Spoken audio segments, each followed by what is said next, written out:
मेरा नाम सुल्तान है। जब मेरी शादी मेरी बीवी से करवाई गई तो वो बहुत ही ज्यादा कमजोर थी। मुझे मेरे दोस्तों ने कहा था कि बीवी को थोड़ा सेहतमंद होना चाहिए, नहीं तो जिंदगी बड़ी ही मुश्किल हो जाती है। इस वक्त तो मुझे इन लोगों का मेरी जिंदगी में बोलना अच्छा नहीं लगा था। मैंने कहा कि मुझे मोटी औरतें बिल्कुल भी पसंद नहीं है और औरत तो बस ठीक ठाक होना चाहिए। मेरे दोस्तों ने कहा था कि तू हमारी बात नहीं समझा। मैंने कहा कि तुम मेरी बात नहीं समझे, अपने काम से काम रखना सीखो। इनको तो मैंने गुस्से में 2-4 बातें सुना दी। फिर वो मेरे दोस्त थे, उन्होंने बुरा नहीं माना, लेकिन जब मेरी बीवी से पाला पड़ा तो मैंने महसूस किया कि मेरी बीवी का तो हाल ही कोई नहीं था। इसको देखकर तो ऐसा लगता था कि जैसे हड्डियों का ढांचा है। मैंने कहा कि मोटी लड़कियों से घर के काम नहीं होते हैं, पतली लड़की लेकर आएंगे तो भाग दौड़ कर काम करेगी, और वैसे भी जब बीवी के 2-3 बच्चे हो जाते हैं तो वो मोटी हो जाती है। अगर पहले ही सेहतमंद औरत लेकर आओ तो वो बाद में ज्यादा ही मोटी हो जाती है। मेरी माँ का लॉजिक क्या था ये तो वही जानती थी, लेकिन मुझे तो मेरी बीवी को देखकर बड़ा अजीब लगता था। इसके चेहरे की भी हड्डियां निकली हुई थी, बिल्कुल भी सुंदर नहीं लगती थी। चेहरे पर तो थोड़ा बहुत रौनक होना चाहिए ताकि इंसान खूबसूरत तो लगे। इसको देखकर ऐसा लगता था कि जिंदगी में कभी खाना नहीं खाया हो और इसको किसी ने खाना नहीं दिया। मैं इसको कहीं लेकर जाता तो लोग यही कहते थे, अपनी बीवी को कुछ खिलाते नहीं है। ऐसी हालत में अब तक तो मैं इसे कहीं ले गया नहीं था, लेकिन मुझे नहीं लगता था कि मुझे यह गलती करनी चाहिए, वरना सारी बातें सिर्फ इसकी सेहत के आसपास ही घूमने लगती। और फिर वही हुआ जिसका डर था। माँ की शादी की सारी बात उल्टी हो गई, क्योंकि पतली औरत को तो वो ले आई, लेकिन अब इससे तो काम ही नहीं होता था। थोड़ा सा काम करती तो बैठ जाती थी कि मुझसे काम नहीं होता। उससे तो पानी का बोतल भी नहीं उठाई जाती थी, तो कपड़े धोना तो दूर की बात थी, वो आटा भी नहीं घुमा सकती थी। कहती थी कि मेरे हाथ ऊपर से लाल हो जाते हैं क्योंकि हड्डियां बर्तनों के साथ टच होती हैं। अब मेरी माँ मुझे कहती है, तेरी बात सच थी, मुझसे गलती हो गई है। तो मैं इसे कहता था, आप अपनी गलती के साथ खुद ही गुजारा करो, मेरी तो मजबूरी है, अब आपकी भी मजबूरी है। एक दिन ऑफिस से घर आया तब मेरी माँ खुद ही मेरे सारे काम कर रही थी। मैंने कहा क्या हो गया कि आयशा की तबीयत खराब हो गई है। थोड़े से कपड़े धोकर चक्कर खाकर गिर गई थी, तो वो मेरी बीवी जल्दी अंदर गया तो मैंने चेक किया, इसे तो बुखार भी हो रहा था। इसने थोड़ा बहुत काम किया और इसे चक्कर आ गए। माँ ने बताया कि मैंने फिर इससे कहा कि जाकर आराम कर ले। पहले तो मुझे लगा कि शायद चक्कर इसलिए आए हैं कि कोई खुशखबरी है, लेकिन जो इसकी हालत है मुझे तो नहीं लगता कि ये खुशखबरी सुनाने के काबिल है। ये कैसे बच्चा पैदा करेगी, इसके जिस्म में जान ही नहीं है। परेशान तो मैं भी बहुत हो गया था, लेकिन फिर मैंने अपनी माँ को तसल्ली दी, क्योंकि माँ खुद ब्लड प्रेशर की मरीज थी। मैंने इन्हें कहा कि पतली औरत को मोटा करना आसान होता है, लेकिन मोटी औरत को पतला करना आसान नहीं होता। कोई बात नहीं, खाएगी तो ठीक हो जाएगी। बात कुछ इस तरह की भी ठीक है। हमारी शादी 4 महीने बाद हुई थी। जब मेरी माँ ने बात पक्की कर दी थी तब आयशा की हालत इतनी भी बुरी नहीं थी, लेकिन जब शादी करवाई जाती है तो लड़की डाइटिंग करती है, लेकिन इसको डाइटिंग करने की क्या जरूरत थी। लगता है इसने 4 महीने में इतने ज्यादा डाइटिंग कर ली थी कि इसकी हालत और भी बुरी हो गई थी और वो बहुत ही ज्यादा कमजोर हो गई थी। अगर मेरी माँ ने इसे पहले इसी तरह देखा होता तो वो कभी रिश्ता पक्का नहीं करती। इसने जब देखा था तो तभी इसकी हालत कुछ बेहतर थी, लेकिन वो भी अच्छे घराने से थी। इसके घर में तो बहुत ज्यादा खाना पीना था, फिर भी वो कभी मोटी नहीं हुई थी। हम लोग तो इनसे कम हैसियत वाले थे, फिर भी इसका वहाँ यह हाल था, तो यहाँ क्या होने वाला था। मैंने सोचा कि इसके लिए अच्छी अच्छी चीजें लेकर आऊंगा। जब हमने इसे पराठा बनाकर दिया तो इसने सिर्फ 2 निवाले खाए और कहने लगी मुझसे खाया नहीं जाता। चिड़ियों की जितनी खुराक थी इसकी, थोड़ा सा खाती और फिर कहने लगती कि मेरा पेट भर गया है। मेरी माँ ने इसके लिए हलवा बनाया, ऐसी ऐसी चीजें बनाई जिनको खाने से वजन बढ़ता है, लेकिन इनको खाने से थोड़ा सा ही खा पी कर हट जाती थी। और फिर इसके बाद जितनी मर्जी बातें कर लो वो बात नहीं मानती थी, चाहे प्यार से कहो या कहती थी कि मुझसे खाया ही नहीं जाता। और इसको देखकर ऐसा लगता था कि इसके पेट में तो ये प्लेट खाने की भी जगह नहीं है, तो जाहिर है वो पूरी प्लेट भी नहीं खा सकती। अब तो मैं मजबूर हो गया था। शादी के बाद बीवी को डॉक्टर के पास ले जाया जाता था जब वो माँ बनने वाली होती है, लेकिन मुझे लगता था कि अब इसको लगता है वैसे ही डॉक्टर के पास जाना होगा। आखिरकार इसे डॉक्टर के पास ले गया। डॉक्टर ने कहा कि इनको खून की भी कमी है और ये उम्मीद से भी है। ये बात सुनकर तो मैं हैरान रह गया। मुझे लगा कि इसके यहाँ बच्चा नहीं होगा क्योंकि वो बहुत कमजोर है, लेकिन बच्चा होने वाला था। अब तो मुझे अपने बच्चे की भी बहुत ज्यादा परवाह होने लगी थी। डॉक्टर ने कहा था कि अगर यही हालत रही तो जब वक्त आएगा तो आपकी बीवी और बच्चे दोनों की जान को खतरा होगा। इसलिए तो ये 9 महीने आप लोगों के लिए बहुत ज्यादा मुश्किल है। इनकी सेहत पर ध्यान दे तो यही बेहतर होगा। मैं बहुत ज्यादा परेशान था। ये अब तो मुझे मेरे बच्चे की फिक्र थी। डॉक्टर ने कह दिया था कि इंसान का खून कम हो तो इसके साथ एक नहीं हजारों मसले हो जाते हैं, और जब तक इनका खून पूरा नहीं होगा तब तक सेहत नहीं बनेगी। इसने काफी सारी दवाइयां लिख कर दी और बीवी को वापस ले आया। लेकिन बीवी ने जब हफ्ते तक दवाइयां खाई तो इसकी तबीयत और भी खराब रहने लगी। ताकत की दवाइयां भारी होती हैं और इसको खाने से अक्सर लोगों का पेट खराब हो जाता है। मेरी बीवी के साथ भी यही होता रहा था। समझ नहीं आ रही थी कि क्या करूं। फिर इसको एक दूसरे डॉक्टर के पास ले गया और इसने कहा कि अपनी बीवी को रोज गाजर का जूस पिलाएं। गाजर का जूस पीने से खून बढ़ता है। क्योंकि ये उम्मीद से है इसलिए इन्हें आप ज्यादा दवाइयां मत खिलाएं, नहीं तो इससे इनकी बच्ची का जान को खतरा हो सकता है। नेचुरल चीजें इस्तेमाल करेंगे तो इनके लिए अच्छा होगा। मैं जब ऑफिस से वापस आता तो रास्ते में एक दुकान थी जहाँ पर फ्रेश जूस मिलता था, इसलिए मैं अपनी बीवी के लिए रोज वहां से 1 गिलास जूस लाने लगा। जब मैंने इससे कहा कि तुमने ये जूस पीना है, जो कि इसके लिए आसान था क्योंकि अगर इसे कोई चीज खाई नहीं जाती थी, लेकिन पीने की चीज को इस्तेमाल करना आसान होता है। वो रोज जूस पी लिया करती थी, लेकिन मेरी बीवी की हरकतें कुछ अजीब सी थी। और ये बात मुझे तब पता चली जब मैंने इस पर ध्यान देना शुरू किया। यानी अब मैं उस पर नजर रखता था कि तुमने जूस पिया या नहीं, आज खाने में अंडे खाए या नहीं। वो मेरे होने वाले बच्चे की माँ थी, इसलिए मुझे इसकी फिक्र थी। ये एक और बात भी थी जो सिर्फ हम दोनों के बीच थी, इसलिए मैंने ना तो अपनी माँ से कही और ना ही डॉक्टर से कि मेरी बीवी मुझसे भी दूर दूर रहती थी। वो मुझसे इतना दूर रहती थी कि मुश्किल से ही लगता था कि वो मेरी शादी हुई है। मैं भी इसको यही कहता था कि जैसे तुम्हें ठीक लगता है वैसा करो। मैं इतना बुरा आदमी नहीं था, इसलिए मैं इसको वक्त दे रहा था, लेकिन मैं इतना ज्यादा वक्त ले रही थी। हमारी शादीशुदा जिंदगी सिर्फ 20% ही थी, बाकी 80% ऐसा लगता था कि जैसे हम लोग एक दूसरे को जानते ही नहीं। लेकिन इस 20% के बावजूद भी हमारे यहाँ बच्चे होने वाला था। ये बहुत बड़ी बात है। एक दिन मुझे कहने लगे कि आप मेरे लिए जूस लेकर ना आया करें, बल्कि मुझे जूस वाली मशीन ला दें, मैं घर में ही जूस निकाल कर पी लिया करूंगी। मैंने कहा तो ठीक है, इसे मशीन ला कर दे दी। लेकिन अजीब बात थी कि वो रात को जूस बनाया करती थी, क्योंकि एक रात जब मैं उठा तो मैंने देखा कि वो बिस्तर पर नहीं थी और दूसरे कमरे से मशीन चलने की आवाज आ रही थी। मैं हैरान हो गया कि आधी रात को जूस बनाकर पी रही है, क्योंकि जूस वाली मशीन की आवाज हो सकती थी। लेकिन जब वो वहां से मेरे पास आई तो इसके साथ कोई चीज नहीं थी। मैंने कहा क्या कर रही थी, तो वो घबरा गई थी। मैंने पूछा क्या कर रही थी, तो कहने लगी मैं जूस बनाकर पी रही थी। मैंने कहा फिर कहाँ से जूस, तो कहने लगी वो तो मैंने बनाकर पी लिया। मैंने कहा ये काम किचन में क्यों नहीं करती।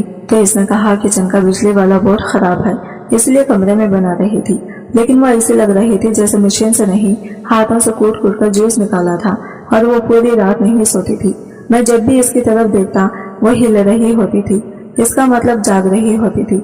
मैंने इससे कहा क्या तुम्हें नींद नहीं आती है? तुम्हें इस घर में 2 महीने हो गए हैं, तो ऐसा भी कोई परेशानी नहीं है कि जगह बदलने से नींद नहीं आ रही हो। मेरी माँ तो कहा करती थी कि जब औरत बच्चा पैदा करने के दौर से गुजरती है तो शुरू के महीने में इसे बहुत ज्यादा नींद आती है। लेकिन मेरी बीवी तो पूरी रात जागती रहती थी, और रात जागने की वजह से इसे दिन में चक्कर वगैरह भी आते रहते थे। मेरी माँ बड़ी परेशान थी। वो कह रही थी कि अजीब हालत में फंस गई हूँ। सोचा था कि बुढ़ापे में मेरी बहू मेरी खिदमत करेगी, काम करेगी, लेकिन यहाँ तो ये मुझसे खिदमत करवा रही है। माँ की रोज रोज की बातें नहीं सुन सकता था, इसलिए घर में एक नौकरानी भी रख ली और इससे कहा कि इसने घर के सारे काम करने हैं, और माँ को कहा कि आप कोई काम ना करें, अपनी बीवी का ख्याल मैं खुद रख लूंगा। डॉक्टर ने यह भी कहा था कि आप अपनी बीवी से दूर रहें, क्योंकि ये आपके बच्चे के लिए अच्छा ना होगा। मैं अपनी औलाद के लिए कुछ भी बर्दाश्त कर सकता था, बाप होना आसान नहीं होता। बाप होने के लिए पहले दिन से ही कुर्बानी देनी पड़ती है। जब मैं बाहर से जूस लाया करता था तो मेरी माँ भी पी लेती थी। मेरी माँ ने मुझसे कहा कि तूने जूस लाना बंद कर दिया। मैंने कहा कि हाँ, वो मैंने मशीन ला कर दी है, खुद ही बनाकर पी लेती है। मेरी माँ ने कहा कि इसे कहकर 1 गिलास मुझे भी दे दिया करें, लेकिन अब मैं माँ को क्या कहता कि वो रात को बना देती थी। मैंने इसे पूछा था कि रात को क्यों जूस बनाकर पीती हो, تو اس نے کہا کہ دن میں پینے کا دل نہیں کرتا۔ میں نے اسے کہا کہ جب بناؤ تو ایک گلاس فریج میں رکھ دیا کرو، صبح ماں پی لیا کرے گی، ان کا جوس پینے کا دل ہوتا ہے۔ اس بات پر وہ تھوڑی سی گھبرا گئی۔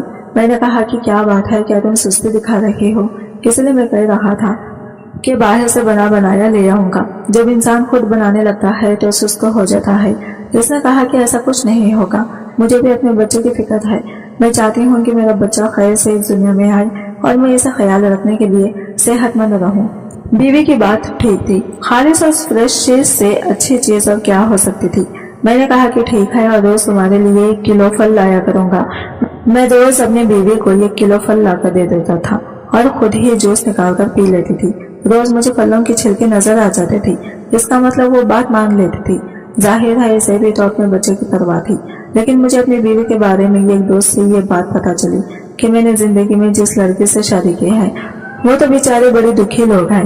اچھا ہوا کہ تم نے اناتھ لڑکے سے شادی کی۔ میں نے کہا کہ میری بیوی اناتھ نہیں ہے، اس کے ماں باپ ہیں۔ تو اس نے کہا کہ نہیں، اس کے ماں باپ تو اس دنیا میں نہیں رہے، بڑی پرانی بات ہے۔ میرے بابا مجھے بتاتے ہیں محلے میں اچانک سے ہی شور مچ گیا تھا، ان کے گھر میں کرنٹ لگنے سے ان کے ماں باپ مر گئے تھے اور اسی موقع پر جان بخشے ہو گئے تھے، لیکن بچی بچ گئی تھی۔ یہ اسی گھر کی بات ہے، میرے دوست نے مجھے بتایا اور کہا کہ گھر تو یہی ہے۔ میں نے کہا کہ میرے ساس سسر ہیں اور وہ اپنی بیٹی کو اپنی بیٹی ہی کہتے ہیں، انہوں نے یہ نہیں بتایا کہ یہ ہماری بیٹی نہیں ہے۔ میرے دوست نے کہا کہ یار پھر وہ اس کا کوئی رشتہ دار ہوں گے یا پھر اس کو کسی نے گود لے لیا ہوگا، لیکن اگر انہوں نے نہیں بتایا تو تم اس طرح کی بات نہ کرنا۔ اگر وہ بھی تم سے یہ بات چھپا رہی ہے تو تم بھی اس کا بھرم رکھنا، کیونکہ یہ بات چھپانا کوئی بری بات نہیں ہے، لیکن اس کے اصلی ماں باپ اس دنیا میں نہیں ہے۔ اس بات کا مجھے پورا یقین ہے، کیونکہ پورے محلے میں جس طرح سے شور پڑا تھا اور پھر اس کے بعد جو گھر کا نظارہ تھا، ان لوگوں پر قیامت ہی آ گئی تھی، اور یہ کہانی سب لوگوں کو پتا ہے۔ میں نے یہ بات اپنی بیوی سے نہیں کی۔ میرے دوست کی بات ٹھیک ہے، اگر وہ نہیں بتانا چاہ رہی تھی تو مجھے اس کی جاسوسی لگانے کا کوئی بھی حق نہیں تھا۔ ویسے بھی مجھے اس بات سے کیا فرق پڑتا تھا کہ اس کے ماں باپ نہیں تھے، تو اس میں کیا کر سکتا تھا؟ وہ میری بیوی تھی اور میرے لیے اب یہی بات سب سے زیادہ ضروری تھی۔ ہم دونوں کا رشتہ تو ایک دوسرے سے جڑ گیا تھا، اب ان کے آپس میں کیا رشتے تھے کیا نہیں تھے اس سے ہماری زندگی کا کوئی اثر نہیں کرتا۔ اس لیے میں نے سوچ لیا تھا کہ میں اس بارے میں کچھ سوال نہیں کروں گا۔ دن گزرنے لگے۔ ایک دن میری بیوی کی طبیعت بہت خراب ہو گئی۔ ڈاکٹر نے کہا کہ بچے کا 3را مہینہ شروع ہے، لیکن بچے کی گروتھ نہیں ہو رہی ہے۔ آپ کی بیوی لگتا ہے ٹھیک سے اپنا خیال نہیں رکھتی ہے۔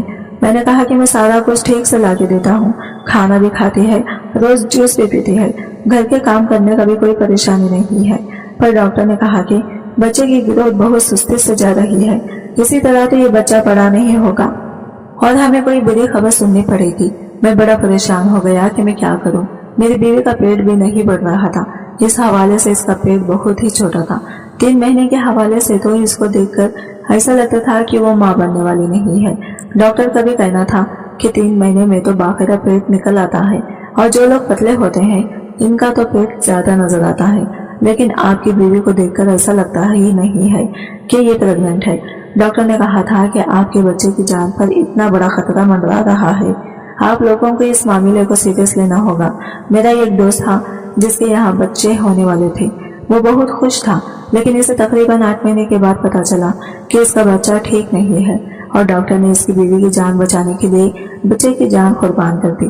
تب سے میرا دوست بالکل بدل گیا تھا اور بالکل بھی پہلے جیسا نہیں تھا۔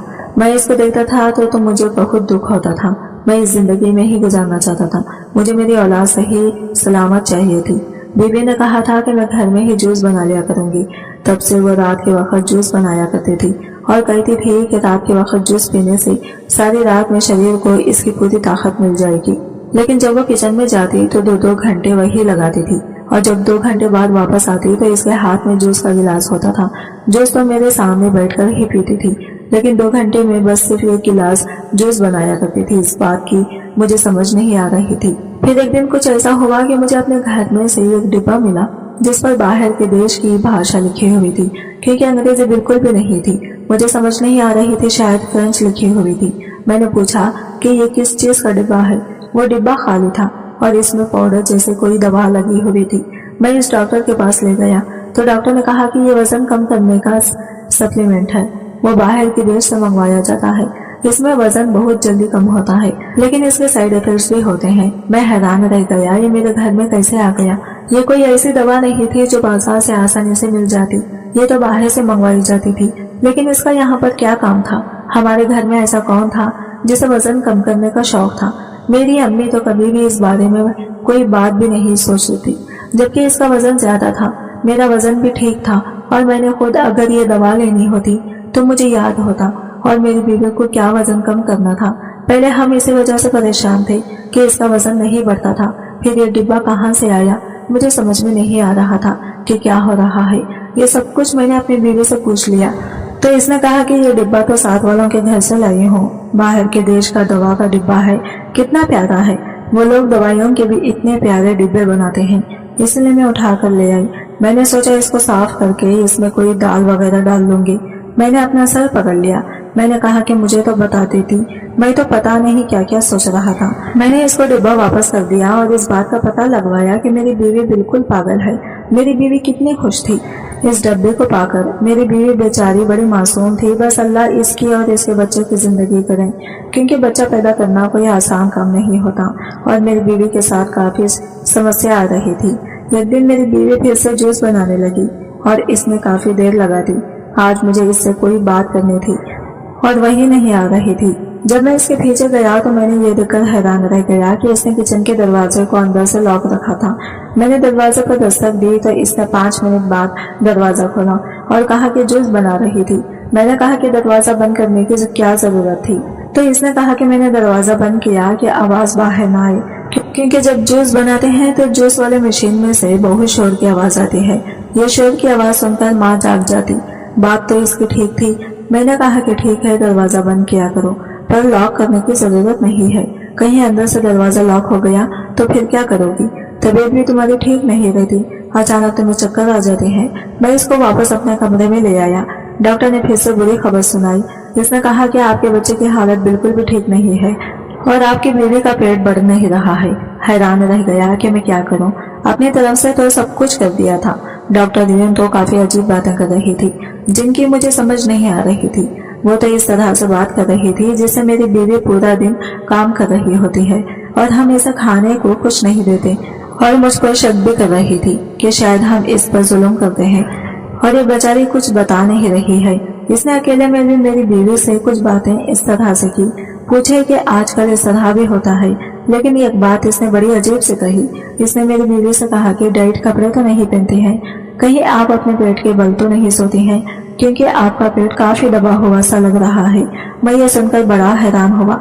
मेरी बीवी एक दफा सो जाती थी तो मैं भी सो जाता था, बल्कि वो हमेशा मेरे सोने के बाद ही सोती थी, इसलिए मुझे नहीं पता कि वो किस तरह से सोया करती थी। सुबह जब मैं उठ जाता था तो वो पहले से ही जाकर नाश्ता बना रही होती थी।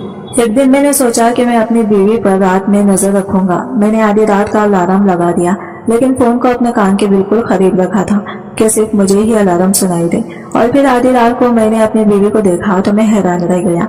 मेरी बीवी का पेट ऐसा हिल रहा था जैसे कि इसके अंदर कोई बहुत भारी चीज है। इसे वाइब्रेशन कहना ज्यादा बेहतर होगा। मैंने अपनी आंखों को मलते हुए ध्यान से देखा कि ये क्या हो रहा है। जब मैंने इस पर हाथ लगाने की कोशिश की तो मेरी बीवी जाग गई और घबराकर बाथरूम में चली गई। जब वापस आई तो ऐसा कुछ नहीं था। मैंने इसे बताया। मैंने कहा ये सब कुछ देखा है, तो इसने कहा कि बच्चे की हरकत थी। मैंने कहा कि बच्चे की इतनी हरकत कैसे हो सकती है, जबकि डॉक्टर कह रही थी कि हमारा बच्चा बहुत ज्यादा कमजोर है और ठीक से बढ़ भी नहीं रहा है। इसने कहा और क्या हो सकता है, मेरे पेट में आपने देखा ना, मेरा पेट हिल रहा था, तो जाहिर है बच्चे की हरकत थी। और क्या हो सकता है, आप क्या कर रहे हैं? हो सकता है आपको कोई वहम हुआ हो, क्योंकि आप भी तो नींद में थे। मैं वाकई नींद में थी और रात का समय था, क्योंकि अभी तो मेरी बीवी के साथ ऐसा कुछ नहीं था। इसने कहा कि देख लें, अभी तो कुछ नहीं हो रहा है, यहाँ तक कि अगर आधे घंटे में भी कुछ नहीं हुआ तो पता नहीं क्या हो रहा है। मैंने अपनी माँ से भी पूछा तो उन्होंने कहा कि बच्चा तो 5वें महीने में जाकर हिलना ढलना शुरू करता है। 3 महीने का बच्चा कहाँ हिलता है, वो तो एक मटर के दाने से भी छोटा होता है। मैं डॉक्टर को भी यह बात बताकर इसको भी मुश्किल में नहीं डालना चाहता था, क्योंकि इसे भी समझ नहीं आ रही थी। मेरे पास एक ही तरीका था कि मैं अपनी बीवी पर नजर रखूं और चेक करूं कि वह ये सब कुछ क्या कर रही है। इस दिन बाद पता चला कि हमारे किचन में से बड़ी ही बदबू आ रही थी। جب دیکھا تو پتا چلا کہ ہمارے ڈیپ فریزر کے پیچھے کھانے کی کوئی چیز سڑ رہی تھی، لیکن یہ تو وہی پھل تھے جو میں اپنی بیوی کے لیے پلیٹ میں کاٹ کر لاتا تھا اور کہتا تھا میں حافظ جا رہا ہوں، تم یہ کھا لینا، لیکن وہ کھاتی نہیں تھی اور ان کو فریزر کے پیچھے پھینک دیتی تھی۔ میری ماں کو بھی یہ بات پتا چل گئی۔ میں نے ان کو کہا کہ آپ کچھ بھی مت کہنا، میری بیوی ضرور کوئی چکر چلا رہی ہے، مجھے پہلے پتا کرنے دی، پھر میں آپ کو ساری بات بتاؤں گا۔ اور بیوی کو یہ بات پتا لگنے نہیں دیا کہ ہمیں یہ بات پتا چل گئی ہے۔ ہم نے جگہ صاف کر دی کیونکہ اس دن میری بیوی اپنے میکے گئی ہوئی تھی۔ میری بیوی کی حرکتیں بہت عجیب تھی اور تو اتنا کھانا بھی نہیں کھاتی تھی جتنا ایک انسان کو کھانا چاہیے تھا۔ بچے کی جان کو خطرہ تھا، بچہ بڑا نہیں ہو رہا تھا۔ 2 گھنٹے وہ خود کو کچن میں بند کرتی تھی اور جو کھانے کی چیزیں میں اس کو دیتا وہ پھینک دیتی تھی۔ کیا اسے ہمارے بچے کی پرواہ نہیں تھی؟ کیا وہ ماں نہیں بننا چاہتی تھی؟ اگر ماں نہیں بننا چاہتی تھی تو یہ بات مجھے پہلے بتا دیتی، اب کیوں میرا خون جلا رہی تھی؟ ایک بار میں اپنی بیوی کو آئس کریم کھلانے لے گیا۔